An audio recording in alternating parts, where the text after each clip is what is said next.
buenas tardes a toda la teleaudiencia de la Mesa Redonda. Estamos comenzando la semana, este lunes 31 de agosto de 2015. ¿Cuáles son nuestras propuestas? Bueno, en un primer momento de nuestro programa estaremos hablando sobre el desplome de las bolsas a nivel internacional. Una semana terrible para las bolsas a nivel internacional, incluso se le llamó el pasado lunes el lunes negro, pero bueno, no se preocupe por el tema, las bolsas pueden ser un tema bastante complejo, pero tenemos acá con nosotros la máster en ciencias Gladys Hernández Pedraza, investigadora del Centro de Investigaciones de la Economía Mundial, una panelista habitual que seguro, bueno, nos va a explicar con mucha exactitud la repercusión de este fenómeno. Tendremos también la habitual sección La Esquina con el periodista Reinaldo Taladrid y estaremos analizando en los últimos minutos de nuestra mesa redonda, bueno, el Mundial de Atletismo y también dentro de este evento deportivo la actuación de nuestro país. Esas son nuestras propuestas para la tarde-noche de hoy. Por favor, quédese con nosotros.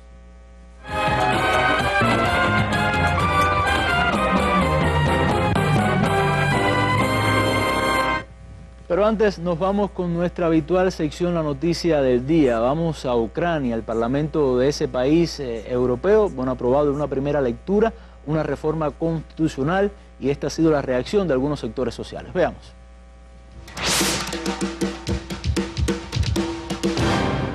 Un artefacto explosivo fue activado cuando la policía ucraniana enfrentó a un grupo de manifestantes. Un vocero del Ministerio de Interior de Ucrania ha señalado que durante estos choques resultaron soldados gravemente lesionados. La situación a las afueras de la Rada Suprema es liderada por facciones del denominado sector derecho. Se trata de unas protestas que han iniciado tras la aprobación en primera lectura de parte del proyecto de la reforma de la Constitución del país, contemplado en los acuerdos de Minsk. Bueno, y las últimas informaciones respecto a este acontecimiento dicen que ya hay un muerto y más de 100 heridos en Ucrania, una situación bastante tensa que le echa un poco más de pólvora a la ya delicada situación en Ucrania. Esa es nuestra noticia del día. Vamos ya al primer tema de nuestra mesa redonda.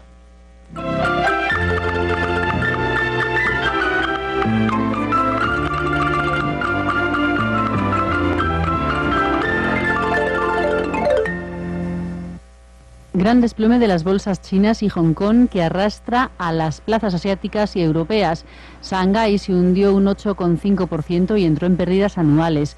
Shenzhen, con fuerte componente de valores tecnológicos, cerca del 8%. En Hong Kong el índice bajó el 5%, la segunda mayor caída del año. Esos descensos se producen a pesar de las medidas de Pekín para animar la inversión bursátil. Según los analistas, las caídas se deben a dudas sobre la economía del país. El comportamiento bursátil de China se extendió a Tokio, que perdió un 4,6%, y otros mercados asiáticos. En nuestro país el IBEX caía un 2,4% a mediodía y se mantenía sobre los 10.000 puntos. Todas las bolsas europeas registraban pérdidas a esa hora. Milán un 2,59%, Frankfurt un 2,58%. París el 2,47% y Londres un 2,4%. Las empresas de materias primas petroleras o vinculadas a la exportación han sido las más afectadas. En el índice de Madrid todos los grandes valores registraban descensos. Bueno, antes de comenzar a hablar, Gladys, sobre lo que sucedió como tal, quizás sería bueno dedicarle unos pocos minutos a explicarle a los televidentes qué es una bolsa y más o menos cómo funciona para, vamos a decir, echar un piso, ¿no?, para poder hacer el análisis. Es un tema complejo, pero realmente pudiera resultar un poquito diferente, ¿no? Si las personas lo ven como un simple mercado en el cual usted compra y vende. En este caso, ¿qué cosa? Acciones. Acciones, bonos. ¿Qué cosa es una acción? ¿Qué cosa es un bono? Digamos que es un instrumento financiero que las empresas emiten, toman una parte de su capital, lo convierten a esas acciones y esas acciones las salen a vender a esos mercados. Con un objetivo, garantizar una cierta entrada de financiamiento a la empresa, ganar inversión y a su vez, históricamente, sirvió como un mecanismo en el cual las empresas probaban su valía, las cualidades de su producción, respondía fundamentalmente el precio de la acción al valor real que tenía la empresa. Pero es que este proceso se ha distorsionado con el tiempo. Lo que originalmente surgió como un mecanismo donde las empresas garantizaban inversiones. En la medida que se ha ido financiarizando el mercado internacional, ha pasado a estar matizado por múltiples factores. Factores como la especulación, en primer lugar. ¿Y qué pasó, por ejemplo, esta semana, sobre todo bueno, con las bolsas chinas, ¿no? Bien, hay un elemento importante en todo este proceso, que es cómo los especuladores maniobran en torno a una noticia. La noticia más importante en el caso de China es indiscutiblemente el hecho de que su economía se está desacelerando. Hay varios elementos importantes en este proceso.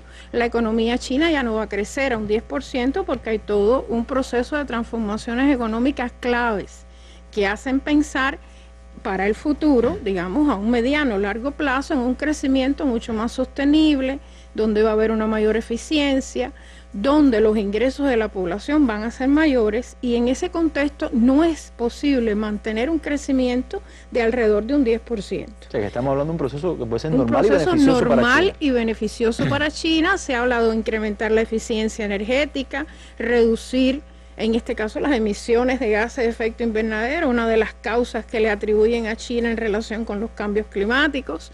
Bueno, hay una serie de fenómenos positivos para esa economía. Sin embargo, los mercados interpretan esas transformaciones de formas disímiles. Este puede ser un elemento importante. Y asumen que el no crecimiento de la economía china es negativo para la economía mundial. Esto puede ser importante si uno piensa, digamos, que China hoy aporta el 15% del Producto Interno Bruto Mundial, que China tiene las mayores tenencias de reservas internacionales. Pero si uno establece una pequeña comparación y digamos que el crecimiento de China, aun y cuando se redujese por debajo del 7%, puede ser 3 veces el crecimiento de Estados Unidos o 4 veces el crecimiento actual de Europa, uno también pudiera decir que los mercados están sobredimensionando lo que desde un punto de vista económico más positivo, más objetivo, puede ser un proceso lógico de transformación de un modelo económico que hasta ahora ha priorizado las exportaciones hacia un modelo más equilibrado de consumo. Eso es un primer elemento, e indiscutiblemente el crecimiento de China pasa a tener un peso importante en esos mercados volátiles. El segundo elemento importante es que indiscutiblemente China ha tenido problemas relacionados con sus bolsas. Se ha ido a un proceso a la baja. O sea, se ha estado vendiendo muchas acciones y por tanto el precio de las acciones cae. Este proceso no solo ocurre en esta semana, ya tuvo un incidente en julio y las autoridades han estado adoptando medidas en ese sentido, después las podemos comentar.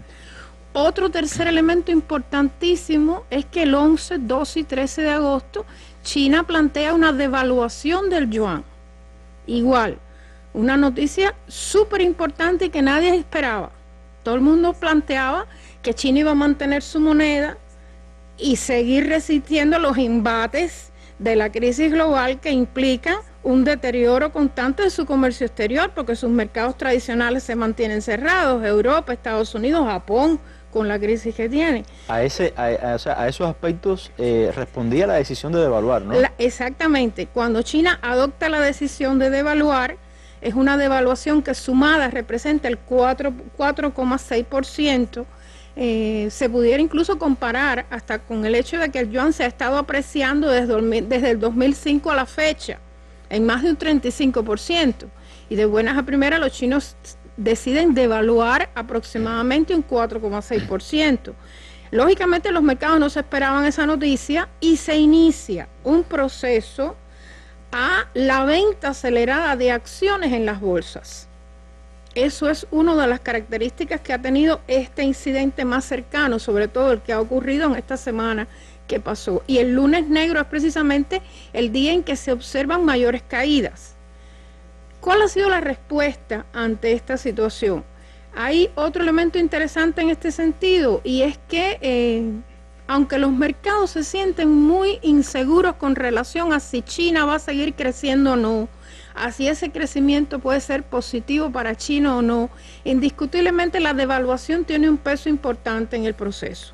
Porque devaluar implica que tus exportaciones, tú eres el país que devalúa, tus exportaciones se van a hacer más activas, vas a poder exportar más. Para China eso es importante. Claro.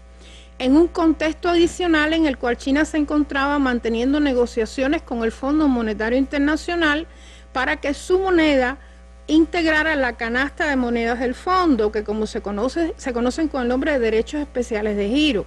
Para China esto era una batalla importante, y el hecho de que se haya devaluado pudiera haber respondido a un movimiento estratégico para tratar de acercar el valor del yuan a un valor más realista, a las puertas de ser aceptada la moneda a esa canasta.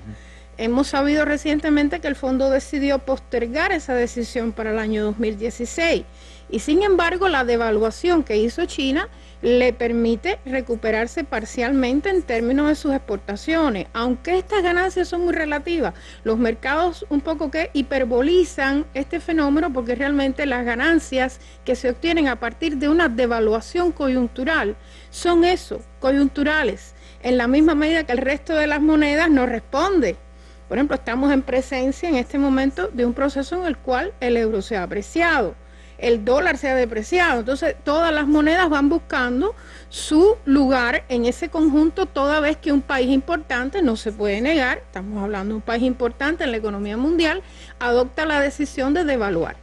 Otros economistas plantean que China estaba respondiendo a una situación objetiva, porque el resto de las monedas se ha estado devaluando durante la mayor parte de este año, en la misma medida que el dólar se ha estado apreciando. Y China se había mantenido estable en relación con esa situación. Cargando un peso, ¿no? Y asimilando toda la carga que implica un deterioro de los flujos de comercio exterior y de finanzas internacionales. O sea, no solo es el hecho de que China per se adopte una medida, sino que también está en un contexto internacional influenciada por todos aquellos factores que influencian hoy a los países subdesarrollados. Y en ese momento también se dieron otras noticias interesantes acerca de que había caído en agosto el índice de producción de manufacturas en China. Debe estar por encima del 50 puntos, y cayó a 47. Esto se explica por la misma contracción económica del país, se explica por la caída de las exportaciones, la reducción de las importaciones, o sea, hay todo un proceso lógico de desarrollo interno que no es ajeno a las tensiones internacionales. Por tanto, China debía responder de alguna u otra forma, ya fuera como parte de una política pensada acerca de cuál va a ser el desarrollo de su moneda, o porque necesitaba en un momento determinado devaluar la moneda para impulsar sus exportaciones. En cualquiera de las variantes, la situación que se generó fue realmente inestable, porque provocó una caída trascendental en muchas de las bolsas.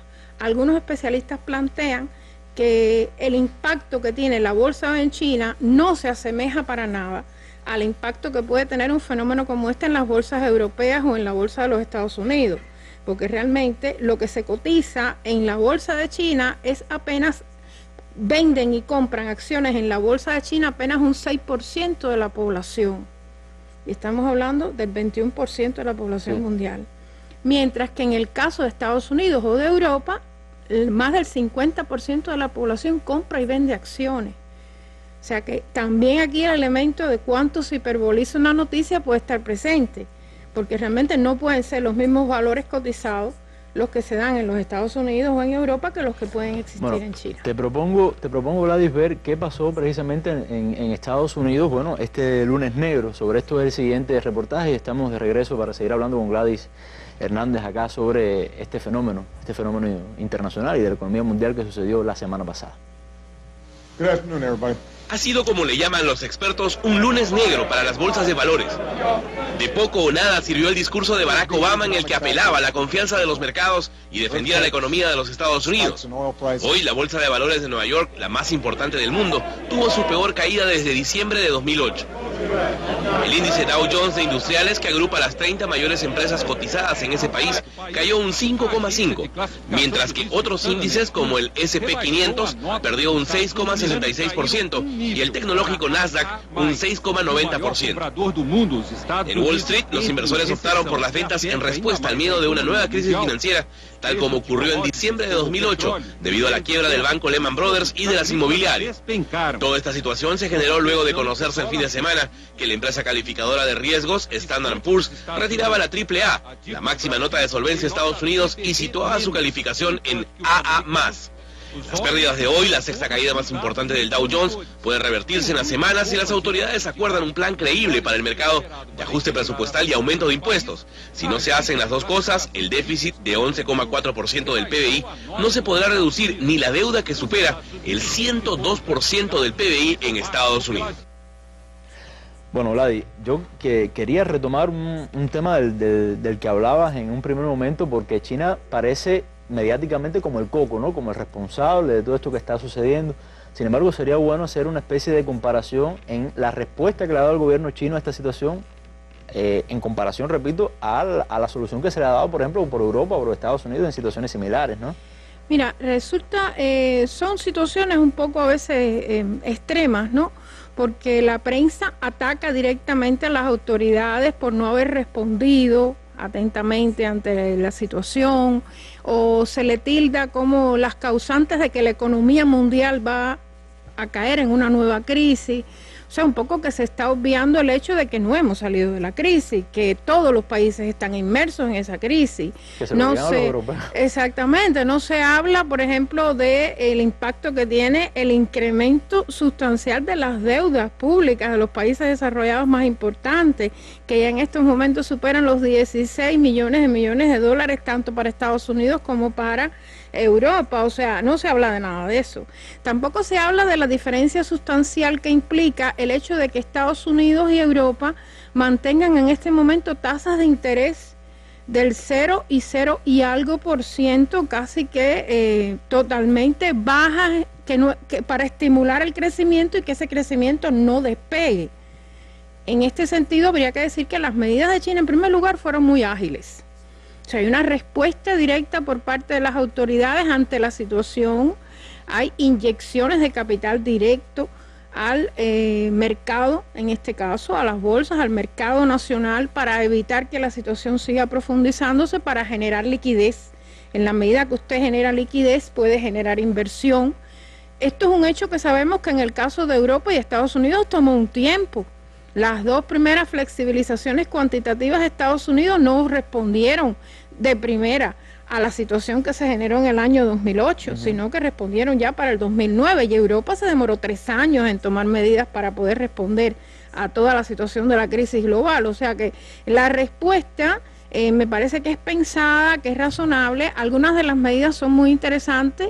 Hay una gran diferencia entre lo que se considera una política monetaria expansiva y una política monetaria de contracción. Cuando usted expande es porque usted crea liquidez para que se desarrolle el crecimiento, para que haya una mayor inversión, y en ese sentido los bancos lo que hacen, o la política monetaria de un Estado, lo que hace es tratar de desestimular la inversión en los bancos, o sea, que las personas depositen. Para ello se hace necesario reducir tasas de interés. Es una de las políticas más manejadas internacionalmente. Esto es lo que ha hecho a China de forma continua, tanto lo hizo en julio como lo vuelve a hacer ahora, incluso con un margen importante que le queda, porque aunque redujo un 0,25% la tasa de interés para préstamos de un año, su margen todavía está en 4,6%, o sea, los intereses en ese caso específico son de 4,6%, o sea que sigue siendo un interés importante. Adicionalmente, amplió un poquito, eliminó un poquito las restricciones que tenía con relación a los niveles de reserva, que eran muy estrictos.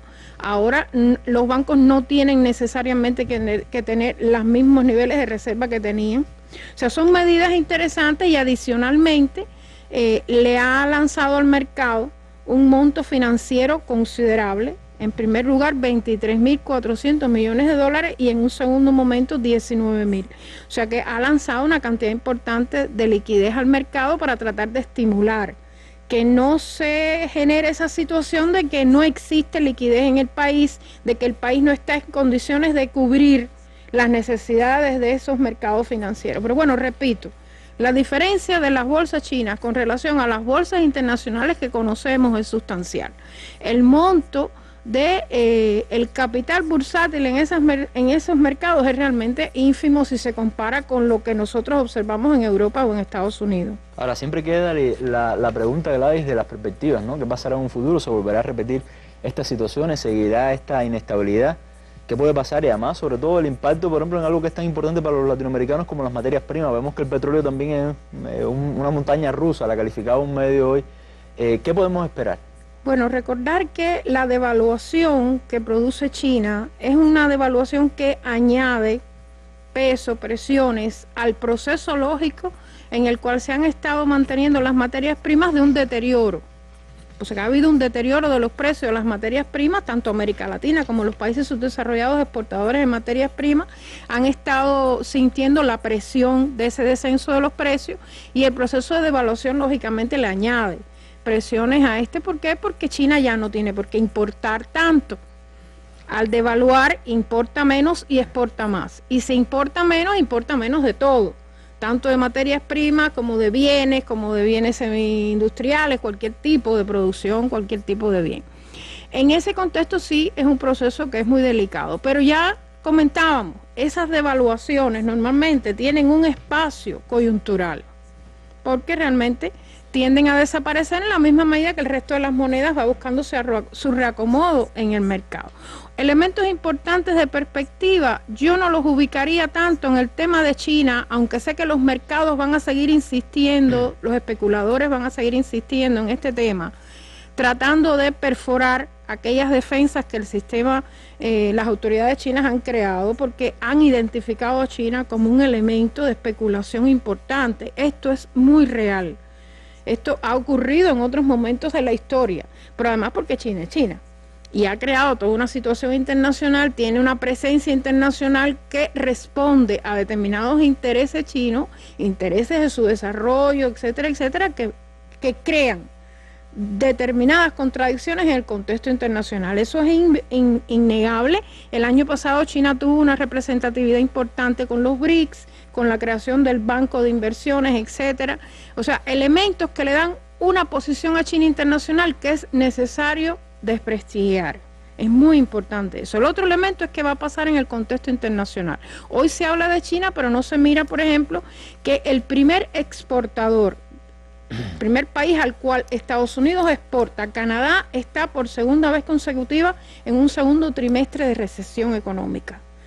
Y Estados Unidos exporta a Canadá el 19% de sus exportaciones. No se habla de ese tema. ¿Qué va a ocurrir? Eso es un elemento importante que hay que seguirlo de cerca, pues estamos diciendo que la economía norteamericana enfrenta determinados retos. No se sabe tampoco qué va a ocurrir con la crisis europea.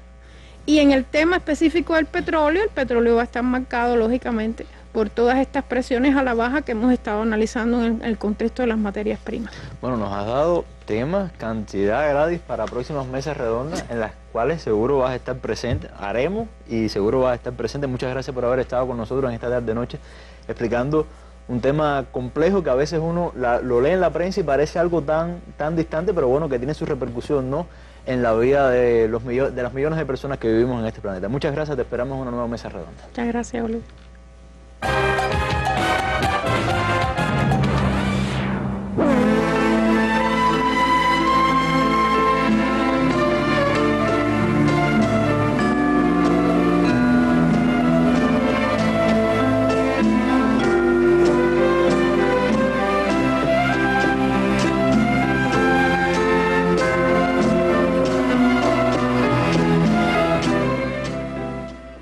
El análisis de los más importantes acontecimientos internacionales. La valoración de temas de actualidad nacional, acompañadas del criterio y las preguntas de la población. El acercamiento a hechos históricos, económicos, científicos, deportivos y culturales. Mesa Redonda. Más allá de la noticia. Bueno, y vamos ya a la sección La Esquina con el periodista Reinaldo de Ladrí, cumpliendo una promesa con los televidentes. Ya ha hablado sobre los candidatos republicanos y hoy precisamente nos va a hacer un perfil, nos va a hablar sobre los candidatos demócratas a la presidencia de Estados Unidos.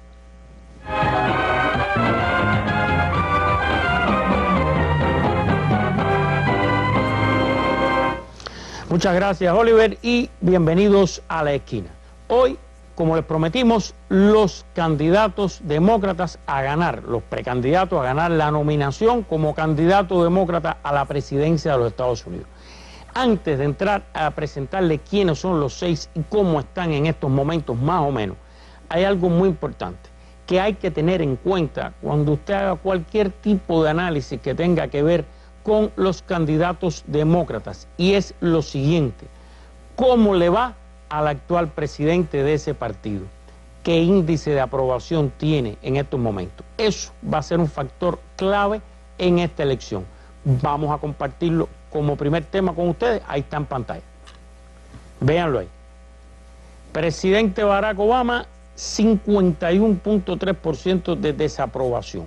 Él ha aumentado su índice de aprobación, está en 44.7, pero todavía es mayoritario el índice de desaprobación. Y eso es importante para quien gane, cualquiera que sea el candidato demócrata para las elecciones presidenciales del año que viene. Ahora bien, volviendo acá, hay 6 candidatos.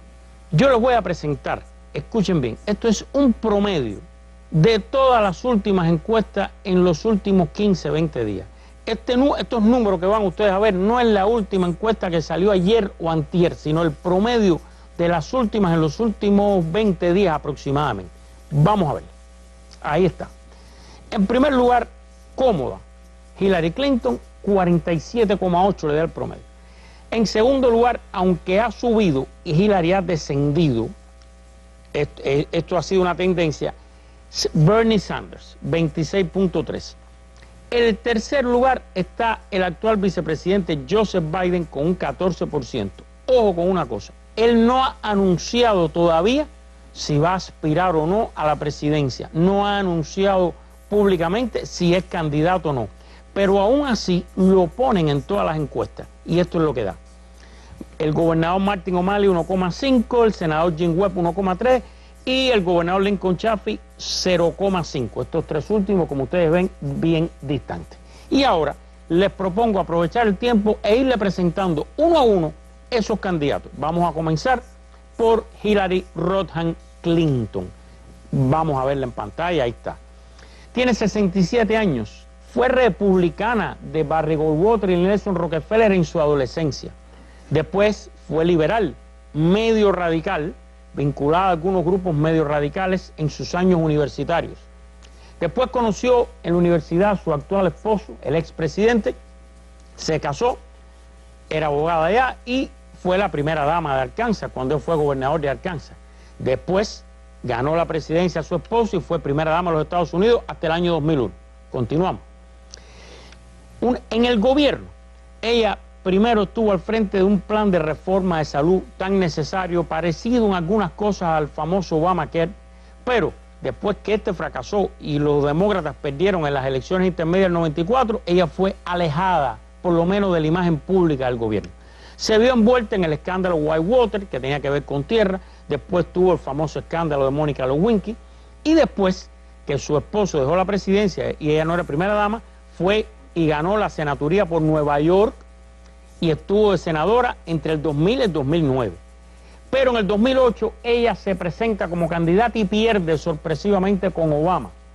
Después Obama la hace su secretaria de Estado y es secretaria de Estado hasta el 2013. Actualmente es la favorita, ha descendido en número y tiene un nuevo escándalo ahora, el de los emails, un servidor privado, y entonces usaba como secretaria de Estado un servidor privado y eso viola o no viola la ley. Si había información secreta en los emails, ya han revelado no sé cuántos, creo que más de 1000 emails han revelado, algunos censurados porque tienen información secreta. Si lo afecta, si no lo afecta, bueno, en eso está Hillary Clinton ahora. Vamos al que está ocupando el segundo lugar, Bernie Sanders. Este hombre tiene 74 años. Es senador por el estado de Vermont desde el año 2007. Anteriormente fue miembro de la Cámara y alcalde de Burlington en ese estado. Ahora vean esto. Este hombre se describe a sí mismo como un socialdemócrata. Él se dice socialista, pero para que ustedes lo entiendan mejor, es un socialdemócrata que está a favor de políticas similares a los partidos socialdemócratas de Europa. En particular, él presenta el modelo de los escandinavos como su ideal. Y esto es una frase de él. Suficiente es suficiente. El gobierno de Estados Unidos de América le corresponde a todos los estadounidenses y no a un grupo de billonarios. Ahora, quiero detenerme un minutico en este hombre porque ha sido noticia en los últimos días. Él es un senador independiente, aunque hace caucus, o sea, grupo a la hora de votar con los demócratas. Se autocalifica de socialista, lo cual en Estados Unidos era escandaloso, aunque bueno, hay un alto por ciento, hay millones de americanos que consideran que Obama es socialista por la propaganda que le han hecho en contra. Este hombre ha ido avanzando en las encuestas. Y ayer apenas, fue el sábado en realidad, se dio a conocer una encuesta donde por primera vez en un estado, en Iowa, donde va a ser la primera primaria demócrata, él supera a Hillary Clinton. Miren, es posible que él gane en Iowa y es posible que él gane en New Hampshire, que va a ser otra primaria demócrata, y que gane 2 o 3 más. Pero él mismo reconoce que es casi imposible que él pueda derrotar la maquinaria política, financiera y económica que tiene Hillary Clinton en los 50 estados de la Unión. Eso todos los analistas consideran que es prácticamente imposible, aunque esté en estos momentos avanzando un poco en las encuestas. ¿Por qué avanza? Bueno, avanza porque la gente, hay un alto por ciento del electorado demócrata que quiere a alguien independiente, diferente.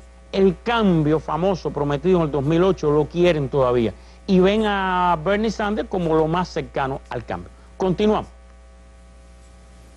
El tercer candidato, el actual vicepresidente Joseph Biden, tiene 72 años, fue senador por Delaware, fíjense, esto es muy importante, desde el año 73 hasta el 2009 fue senador, 6 mandatos de 6 años.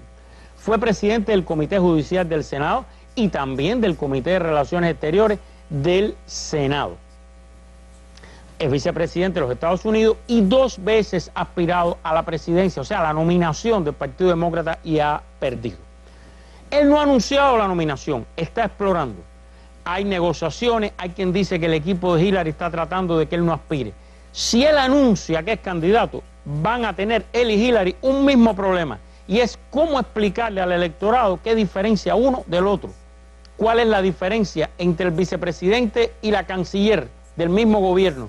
¿En qué piensan distinto? ¿En qué se diferencian? Salvo en la aspiración de ser presidente. Ese es un problema que va a tener. Hay quien dice que él está esperando a ver si el escándalo afecta mucho a Hillary para anunciar o no. Hay quien dice que si anuncia va a sacar muchos votos. Es verdad que va a ganar varios estados, es posible que gane la nominación, está por ver. Pero bueno, es la situación que hay. Y rápido, porque ya no nos queda tiempo, los últimos candidatos. Apenas tienen posibilidad de ninguno de los 3. Martin O'Malley, hace rato sueña con la presidencia, es el actual gobernador de Maryland y antes fue alcalde de Baltimore. No creo que tenga muchas posibilidades. Jim Webb, este hombre, miren qué interesante, tiene 69 años, fue veterano de la guerra de Vietnam y fue secretario de la Marina de los Estados Unidos durante el gobierno de Reagan. Y después los demócratas, en época de Bush, cuando se vieron muy afectados, la cosa que es de la lucha, el patrioterismo, la lucha contra el terrorismo, lo buscaron para que fuera candidato demócrata y ganó como senador un demócrata por Virginia. Y ha escrito libros de ficción, de estos de acción, thriller y eso, sobre la guerra de Vietnam y la guerra del Golfo. Seguimos. Y ahí tenemos al último, Lincoln Chafee, el alcalde de Warwick, senador por Rhode Island y gobernador de Rhode Island. Estos 3 últimos realmente no tienen posibilidades, pero aquí se busca nombre, se busca posicionamiento, después se puede acceder a cargo y esto. Todo debe estar entre los 3 primeros que le dije, los 3 primeros que les mostré, entre esos debe estar, aunque repito, no creo que Bernie Sanders pueda llegar a la final, salvo una hecatombe, y en política dice alguien que todo es posible. Termino así con los demócratas y la semana que viene cierro este ciclo comentándole algunos temas generales de las elecciones en Estados Unidos que por tiempo no podemos tocar hoy, pero que sí hace falta mencionarlo cuando se analice este tema. Terminamos la esquina y regreso con Oliver a la mesa.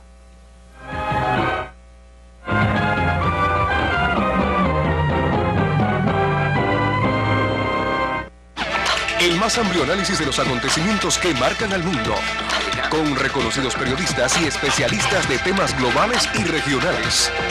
Los temas internacionales en la mesa redonda. Nuestras armas son las ideas.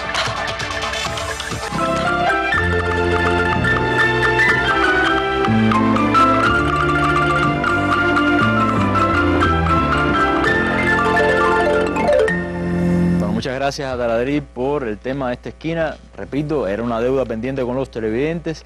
Y vamos ya al tercer y último tema de nuestra mesa redonda, el Mundial de Atletismo. Bueno, tenemos a Rodolfo García, comentarista deportivo de Tele Rebelde, como invitado, y también a Harold Iglesias, periodista de la redacción deportiva del periódico Granma. Con él estaremos hablando precisamente sobre el Mundial de Atletismo y les propongo a ambos, bueno, comenzar con la actuación cubana. Nos vemos dentro de unos segundos. Aquí está Denia, viene a su primer envío, clasificó sin problemas.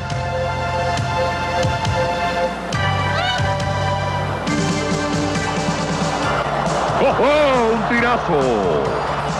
Abrió con todo, Denia. ¡Oh! ¡Qué clase de disparo! Raspando los 70, muchacha. Y ya, mire, lo decíamos, cuando vimos el orden, Sandra Perkovic es la última. Denia estaba adelante, oye, por poco se pasa. Y internamente dijimos, pero si hace un tirazo, le conviene ser primero, estar adelante. Y ese es un tirazo. Oiga, me lo ha puesto a gozar. Y ese, miren a Yorgelia, y ese es un tirazo. 69-28. Vamos a ver qué pasa. Un poco más, muchacha. Viene Yarilei. Y esta guerrera ha saltado el 490. Esta niña es de la estirpe de las Marianas. ¡Qué clase de competencia de atleta! Todo lo que se diga es poco para esta niña. Cuando ganó los Panamericanos, ustedes recuerdan la clase de competencia que tuvo que ganar igual en el extremo. Viene Pedro Pablo Pichardo de Cuba a cerrar su competencia, hace un salto superior al que tenía, pero queda segundo. Queda segundo Pedro Pablo en una batalla. No, lógicamente ese salto 18-21 lo saca. En una gran batalla, es un gran triple saltador. Lo que decimos, que lo decimos para ver, llevamos años diciéndolo, que no pocas veces, por no decir siempre, casi siempre, nuestros triple saltadores, que son de los mejores del mundo, no hace un 17.73, que es su mejor salto. Responde con su mejor salto. Bueno, estábamos refrescando la actuación de algunos atletas cubanos. Rodolfo, se dice que ha sido la mejor actuación de Cuba en un mundial de atletismo en años. ¿Estás de acuerdo con esta sentencia? Sí, claro. O sea, el primero, bueno, un saludo, Oliver, y gracias como siempre por estar aquí. Esta no es nuestra mesa, nuestra casa. Desde el punto de vista de medallas, sí, o sea, medallas de oro. Cuba queda entre los 10 primeros. Quedar entre los 10 primeros es un deporte tan complejo como el atletismo, que es el deporte que más países practican, es realmente un logro. Más aún cuando se logra medallas de oro, que hacía rato no se lograba. Cuba tiene potencialmente 3 atletas que hoy, puede decirse, aspiran al oro olímpico, desde ya. O sea, podemos hablar después un poquito de lo que ha sido el mundial como tal, el mundial que precede los Juegos Olímpicos, o sea, que antecede los Juegos Olímpicos, siempre es un campeonato mundial interesante. 2 atletas que la vimos ahí, o sea, ya estamos hablando, una Denia Caballero que tenía el reto de derrotar a una fuera de serie como era Sandra Perkovic, una croata que se había presentado realmente casi como invencible, una muchacha que además mantuvo una credibilidad en sus registros extraordinarios y una estabilidad. Acabó realmente con ella, con ese primer lanzamiento, y una Yarisley Silva que ya viene demostrando madurez. O sea, creo que la muchacha ha madurado, ha tenido 2 competencias seguidas, una en Toronto y una en el Campeonato Mundial muy fuerte. Esto es muy difícil, o sea, para los atletas cubanos tuvieron como competencia fundamental no el Mundial de Atletismo, sino los Juegos Panamericanos de Toronto. Es muy difícil en la alta competencia tener en un mes 2 picos tan seguidos de resultados. La mayoría de los atletas tenían como principal evento precisamente el Campeonato Mundial. Sin embargo, Yarisley fue capaz de mantener ese nivel, de mantener un nivel que incluso llegó a saltar un 4.91 poco antes de llegar al Mundial y ganar en un salto. Se la tenía que jugar en un salto, y creo que la muchacha demuestra pues un poco más allá de su calidad, digamos, probada como atleta, creo que ese temple de campeones. Y bueno, un Pedro Pablo Pichardo que se sabía iba a discutir, no podía ganarle, donde decíamos, creo que más que todo ganó al norteamericano un 18-21 absolutamente espectacular. Ahora, ojo, yo creo que no podemos tampoco pues sonar campanas, ¿no? Al vuelo sin analizar seriamente. Cuba hace un tiempo tenía 10-12 atletas que podía aspirar a llegar a finales, un campeonato mundial, donde podían aspirar a medallas, otros tantos, quizás un poco menos. En este momento realmente, salvo 3 o 4 atletas, Cuba no puede aspirar con lo que tiene, no podía aspirar a más medallas. ¿qué sucede? Y esta es donde está una contradicción que no es mala. O sea, Cuba en este momento tiene atletas capaces de ganar la medalla de oro que no tenía antes. O sea, antes tenía muchos atletas capaces de llegar a una final, no los tiene ahora.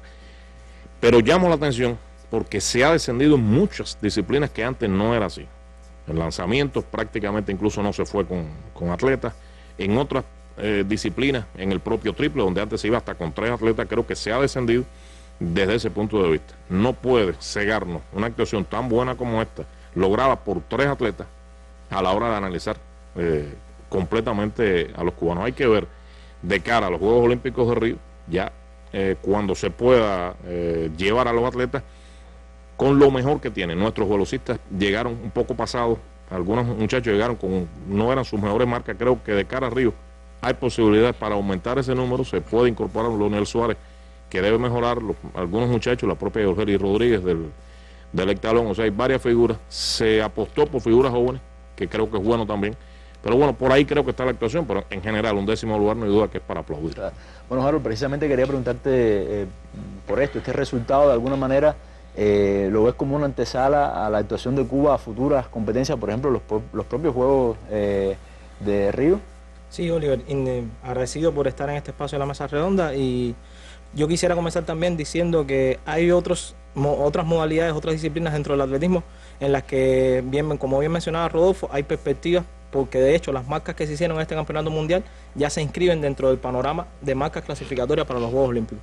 Hablábamos de la heptathlonista Yogelis Rodríguez, que incluso sus 6.392 puntos que hizo en Toronto también la validan, y de haber repetido esa marca hubiera estado entre las 6 primeras del campeonato mundial. Un mundial que tuvo una calidad fortísima, como suele suceder en los mundiales anteriores a los Juegos Olímpicos, en el cual más de 150 atletas rompieron sus marcas personales, en el cual hubo récords para campeonatos mundiales. Aston Eaton rompió el récord del mundo con 9.045 en el decatlón. O sea que Cuba está insertada, retorna a la élite tras 6 años después del logro de Yagelis Sabine en Berlín 2009 en triple salto femenino. Por cierto, una modalidad que ha decaído mucho, que no sabemos por qué no hay ninguna triplista en estos momentos, salvo Mabel Gay, que acusa problemas de lesión, que no ha podido superar los 14.40 en los últimos 3 años, y entonces hay elementos ahí que los que habría que cuestionarse algunas cosas. Donde también está un martillista como Roberto Janet, que logra un 78.02 en el transcurso de la temporada, que luego en Toronto más o menos se acerca un poco con 74 y fracción, y ahora no logra rebasar los 73 metros. O sea, es verdad que es difícil hacer un pico de rendimiento que te dure un mes, pero uno más o menos tiene que tratar de coquetear con los totales que ha recibido durante la temporada. Yo sí pienso que el atletismo tiene en el orden individual de 8 a 10 figuras que en estos momentos aún podrían ser finalistas olímpicos. O sea, está el mismo caso, están estos 3 atletas que auparon el rendimiento de Cuba. Estamos hablando de Denia, Yarisley y Pichardo. Está también el caso de ver cómo se restablece Ernesto Rebé, que es un triplista que está acostumbrado, tiene 17.58, una marca que le hubiese valido la presea de bronce ahora mismo en Beijing. Y está el propio Janet, ya mencionamos, Jorge Fernández, si logra reencontrarse con sus mejores registros disco masculino. Y el caso de regreso de Leonel y los relevos. O sea, yo también quería destacar la actuación de relevo. Hizo marca para la temporada 2:59.80. Es difícil, hacía más de 20 años que un relevo cubano no bajaba de 3 minutos. O sea, que no se reinsertaba en una final de un campeonato del mundo. Entonces, eso es un elemento considerable. Además, una aposta que, salvo William Collazo, que todavía aún no llega a los 30 años, pero tiene 28, el resto de los corredores son corredores sumamente jóvenes. O sea, que han logrado incluso en el orden personal frizar los 45 segundos, que ya se considera una marca considerable dentro de la vuelta al oval, y por ahí anda el rendimiento. Yo reitero, Cuba está en condiciones de mantener esos registros, de quizás rebajarlo un poquito menos. Hay un año prácticamente para mejorar marcas, para pulir detalles, para hacer análisis, de insertar en el panorama olímpico, que es mucho más fuerte que este campeonato mundial, pero entre 8 y 10 atletas finalistas. Bueno, pero les propongo también hablar de lo que ha pasado en el mundial de forma general, también la actuación de otros países.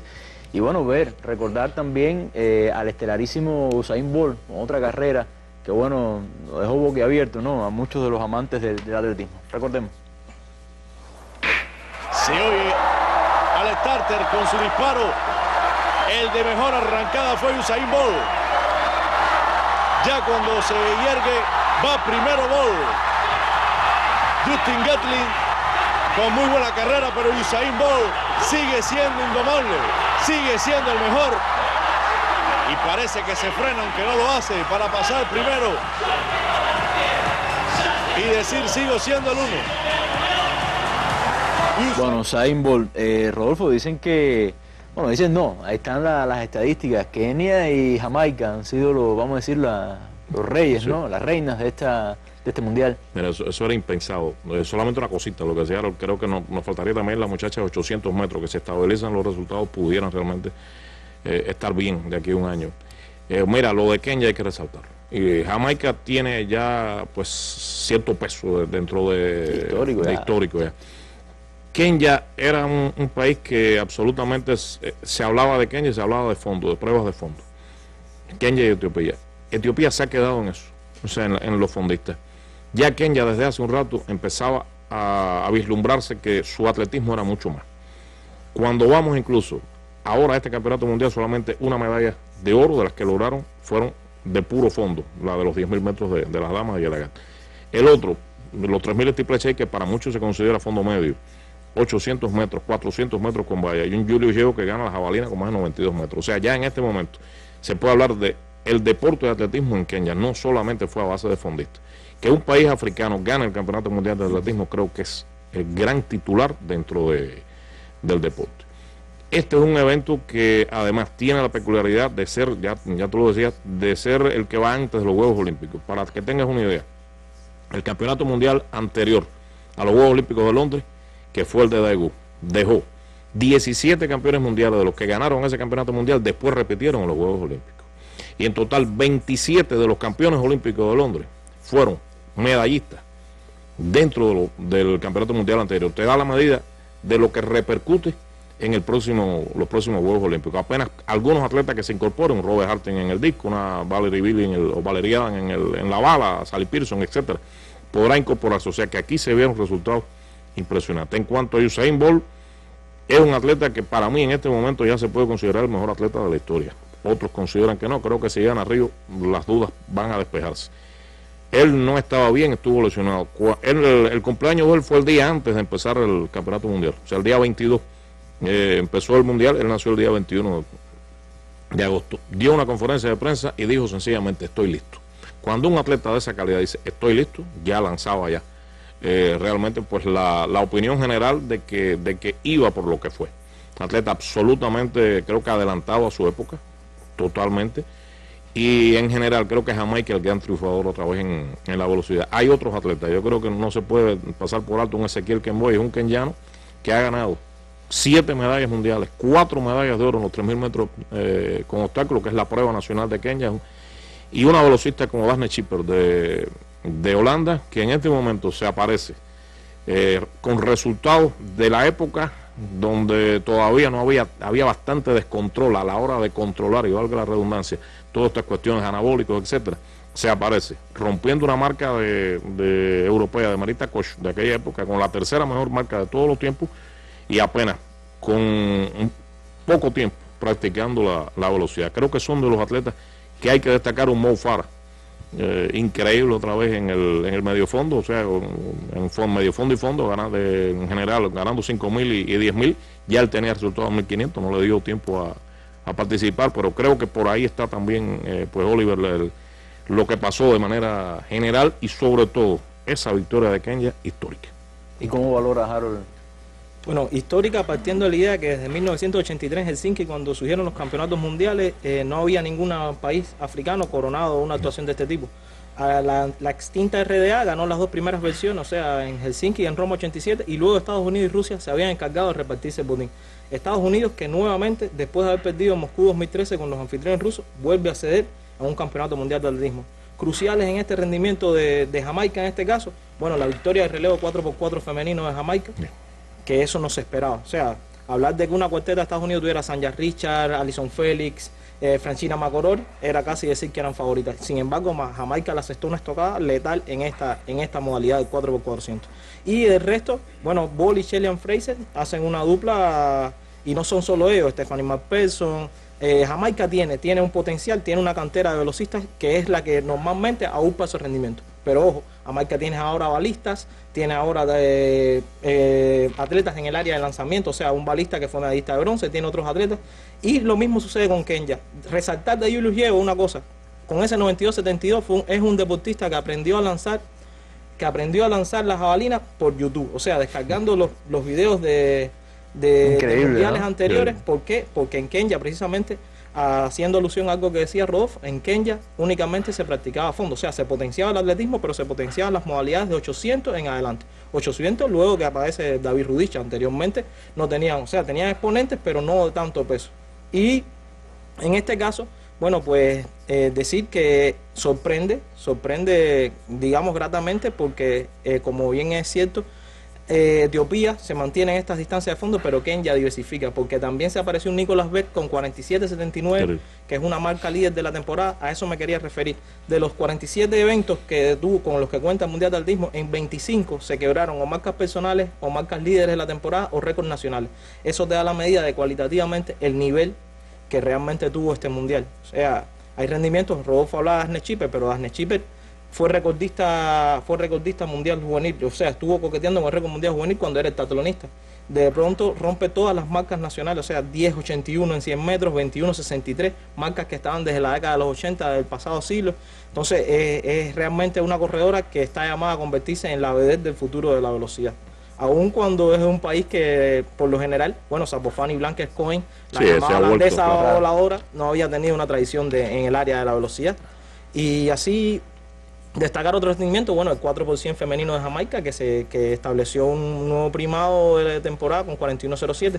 Son registros impresionantes, son registros que a la vuelta de 9-10 meses, cuando se aparezcan este grupo de atletas, cuando se incorporen otros que tienen calidad sobrada y que tienen pedigrí al máximo nivel en el escenario bajo los 5 aros en Río de Janeiro, bueno, pues el atletismo continuará siendo una de las vedettes de los eventos múltiples y de los Juegos Olímpicos en este caso. El récord de Aston Hito no se pude igual dejar de hablar. Claro, a mí me llama la atención también, bueno, que al final estamos hablando también de países que han tenido una muy buena participación y que al final, Rodolfo, países pobres también, ¿no? Cuando estamos hablando de momentos en que el deporte, bueno, requiere de grandes inversiones, de grandes... Sí, claro, esto es una de las cosas. Yo creo que es un llamado. No deja de ser un deporte caro. En este momento llegar a ese nivel, pero indiscutiblemente las posibilidades humanas son el primer valor. O sea, se ha hecho no por gusto una campaña total en contra del doping, del dopaje, que no sea la capacidad humana la que los lleve a ganar. Indiscutiblemente creo que el atletismo ha logrado esto, y mencionaba, o sea, estos son las grandes figuras. Exacto. Las grandes figuras, pero realmente se ve como en muchos países tienen esa posibilidad desarrollando un atleta. O sea, creo que es una de las virtudes que tiene el atletismo, hombres, mujeres corriendo, saltando, haciendo lo natural, que lógicamente llegan de alguna manera a tomar parte en estos eventos. Sigue siendo, además, te voy a decir, un evento que paraliza la tierra absolutamente cuando se ve desde el punto de vista de entradas en la red de internet, de todo esto que tú hablabas de bajar, o sea, a través de YouTube, de redes en general de transmisiones televisivas. Fue un evento que paralizó la tierra. Con la carrera de Usain Bolt frente a Justin Gatlin, se considera desde el punto de vista televisivo igual uno de los grandes picos de toda la historia en cuanto a atención mundial de transmisiones televisivas. Claro, uno de los deportes más practicados. Exactamente. Y, o sea, hasta qué punto pues alcanza realmente una connotación espectacular. Y una cosita sobre los africanos. Va a llegar, Kenya está en este momento desarrollando velocistas. Y ellos han lanzado hasta cierto punto pues un reto de que ellos esperan en 4 años empezar a tener velocistas de gran nivel. Ojo qué capacidad humana tienen para eso. Bueno, muchas gracias a Rodolfo y a Harold por habernos acompañado en este último momento de la mesa redonda, hablando, bueno, sobre el Mundial de Atletismo y también, bueno, la participación que ha tenido nuestro país, felizmente. Una muy buena participación. Aquí, bueno, pueden ver nuestra página web, mesarredonda.cubadebate.cu. Ahí pueden obtener un resumen de la mesa en el día de hoy. Bueno, también compartir algunas noticias que vamos a compartir en nuestro Twitter y también en nuestra cuenta en Facebook. Nos vamos con nuestras imágenes del día. Ya conocimos que hace unos días, bueno, el huracán Erika pasó por la pequeña isla Dominica.